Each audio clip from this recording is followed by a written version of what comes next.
بسم اللہ الرحمن الرحیم۔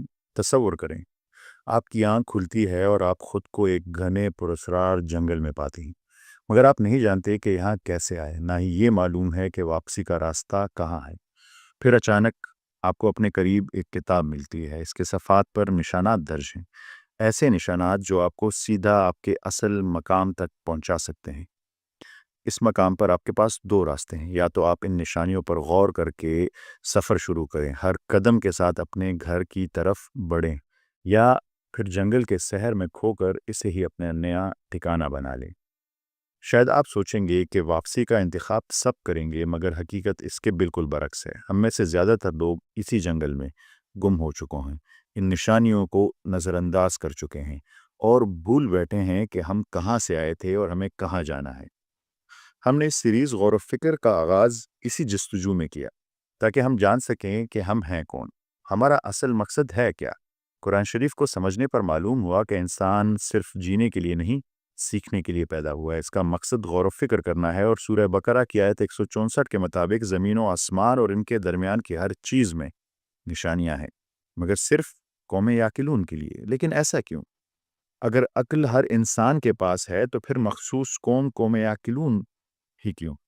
قرآن ہمیں کہہ سکتا تھا کہ یہ نشانیاں تمام انسانوں کے لیے یا تمام مسلمانوں کے لیے، لیکن اللہ نے کہا کہ یہ نشانیاں ایک مخصوص قوم کے لیے ہے، قوم یعقلون۔ اس کا راز اس آیت میں استعمال ہونے والے عربی لفظ عقل میں پوشیدہ ہے، لیکن اس کے معنی سمجھنے سے پہلے ہمیں ایک اور اہم تصور کو سمجھنا ہوگا: مائنڈ فلنس۔ کیا آپ جانتے ہیں مائنڈ فلنس کیا ہے؟ یہ تصور آج سے 2500 سال پہلے بدھ مت میں آیا، لیکن آج کے دور میں اسے یونیورسٹی آف میساچیوسیٹس کے پروفیسر جان کابات زن نے مقبول بنایا۔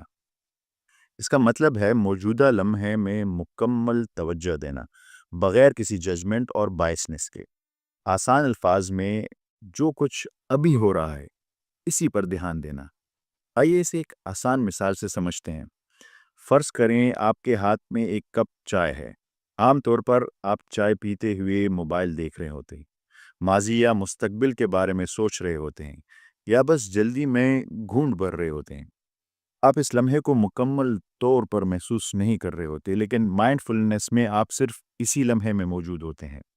آپ چائے کی خوشبو کو پوری طرح محسوس کرتے ہیں، جیسے ہی کپ ہونٹوں سے لگتا ہے اس کی گرمی کا احساس کرتے ہیں، چائے کے ہر گھونٹ کے ذائقے کو محسوس کرتے ہیں، بغیر کسی ڈسٹریکشن کے۔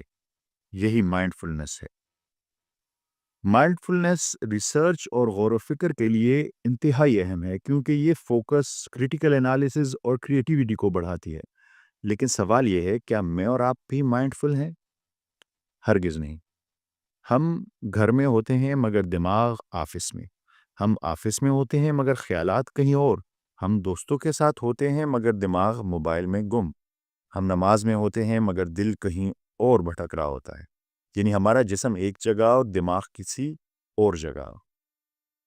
نہ وہ عشق میں رہی گرمیاں، نہ وہ حسن میں رہی شوخیاں، نہ وہ غضنبی میں تڑپ رہی، نہ وہ خم ہے زلف ایاز میں جو سر بسجدہ ہوا کبھی تو زمیں سے آنے لگی صدا، تیرا دل تو ہے صنم آشنا، تجھے کیا ملے گا نماز میں۔ اب جب آپ مائنڈ فلنس سمجھ گئے ہیں تو اب آتے ہیں عقل کے حقیقی معنی پر۔ عربی میں عقل کا مطلب ہے باندھنا۔ جب کسی جانور کو رسی سے باندھ دیا جاتا ہے، پر یہ تو بڑی عجیب بات ہے، عقل سے باندھنے کا کیا تعلق؟ جب آپ اپنی خواہشات، نفرت، لالچ، حسد اور دنیاوی الجھنوں کو باندھتے ہیں، تب ہی آپ کی عقل کھل جاتی ہے، بالکل مائنڈ فلنس کی طرح۔ اسی لیے قرآن نے عقل کے لیے باندھنے کا لفظ استعمال کیا۔ سبحان اللہ، الفاظ کا ایسا بہترین انتخاب، بالکل مائنڈ فلنس کے کنسپٹ کی طرح۔ جب قرآن شریف کہتا ہے کہ لقوم یعقلون، تو اس کا مطلب حقیقی مائنڈ فلنس، یعنی غور و فکر اور کھلے دل و دماغ سے حقیقت کو سمجھنا ہے۔ یہ وہ لوگ ہوتے ہیں جو بغیر کسی تعصب، ضد، خواہشات کی غلامی یا ذاتی مفادات کے حقیقت پر غور کرتے ہیں۔ وہ قدرت کی نشانیوں کو دیکھ کر، زندگی کے تجربات سے سیکھ کر اور اپنے جذبات پر قابو رکھ کر سچائی کو پہچاننے کی کوشش کرتے ہیں۔ یہی وہ عقل ہے جس کی قرآن دعوت دیتا ہے۔ یہ وہی لوگ ہیں جس کے لیے پوری کائنات میں نشانیاں بکھری ہوئی ہیں۔ لیکن سوال یہ ہے کہ ہم مائنڈفل کیسے بنیں، اس ذہنی قید سے کیسے نکلیں؟ مختلف معاشرے مائنڈفلنس کے لیے مختلف طریقے استعمال کرتے ہیں، جیسے ہندوستان میں یوگا، چین میں کیگونگ اور جاپان میں تائے ہاؤ، لیکن ہمارے پاس مائنڈفلنس اور قوم یاکلون میں شامل ہونے کے لیے اب تک کا بہترین ذریعہ ہے نماز۔ اگر آپ کبھی مشاہدہ کریں گے تو آپ کو معلوم ہوگا کہ جیسے ہی آپ نماز کے لیے کھڑے ہوتے ہیں آپ کا ذہن بھٹکنے لگتا ہے۔ دن بھر کے مسائل، پریشانیاں، ماضی کی یادیں، مستقبل کے خیالات سب آپ پر حملہ اور ہونے لگتے ہیں۔ لیکن اگر آپ یہ جنگ نماز میں لڑنا شروع کر دیں، اگر آپ ہر رکعت میں، ہر سجدے میں خود کو واپس لانے کی کوشش کریں اور صرف نماز پر توجہ دینے کی کوشش کریں، یہ آپ کے مائنڈ فل اور قوم یعقلون بننے کے سفر کا آغاز ہوگا۔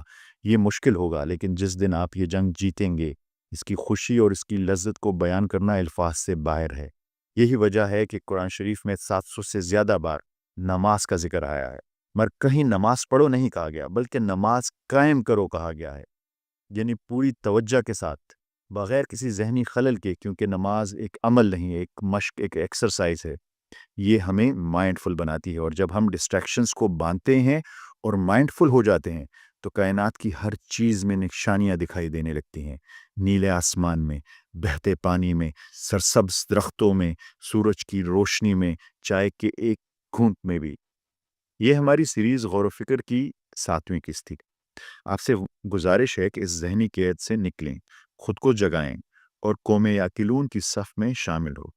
اب راستہ واضح ہے، جیسے ہی آپ اس سفر پر قدم رکھیں گے تو اگلی قسط میں کائنات کے ان رازوں سے پردہ اٹھے گا جو آپ کی زندگی کا رخ بدل سکتے ہیں۔ تیار رہیں، ایک نئی دنیا آپ کی منتظر ہے۔ ملتے ہیں اگلی قسط میں، تب تک کے لیے اللہ حافظ۔